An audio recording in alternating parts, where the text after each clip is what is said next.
Hi hello guys, మీరు ఎప్పుడైనా ఈ రకమైన పులావ్ తిన్నారా? తింటే ఒకసారి కామెంట్ చేయండి. ఇంతకీ ఏంటి అనుకుంటున్నారు? ఇదైతే బైగన్ పులావ్ అని చెప్పొచ్చండి. అదే అండి, వంకాయతో చేసే పులావ్ అనమాట. ఎలా చేయాలో ప్రాసెస్ చూపిస్తాను రండి. ప్రాసెస్లోకి వెళ్ళిపోదాం. ఫస్ట్గా అయితే కడాయి పెట్టేసుకొని దాంట్లోకి అయితే ఆనియన్స్ అయితే ఫ్రై చేసి అయితే పక్కకు తీసుకోవాలన్నమాట, ఫ్రైడ్ ఆనియన్స్ కోసము. ఇంకా అదే కడాయిలోకి అయితే బిర్యానీ దినుసులు, ఇంకా అయితే వంకాయలు ఉంటాయి కదా, అవి ఘాట్లు పెట్టేసుకొని ఫ్రై చేసుకోవాలి, సాల్ట్ వేసుకొని.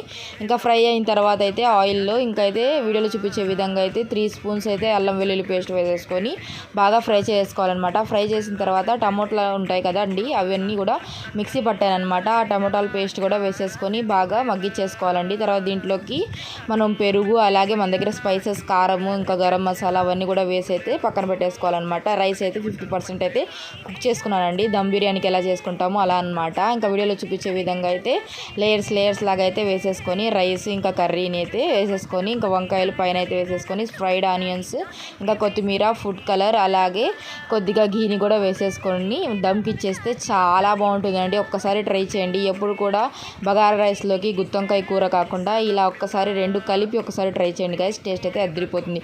వీడియో నచ్చినట్లయితే like and subscribe guys. Okay, bye bye.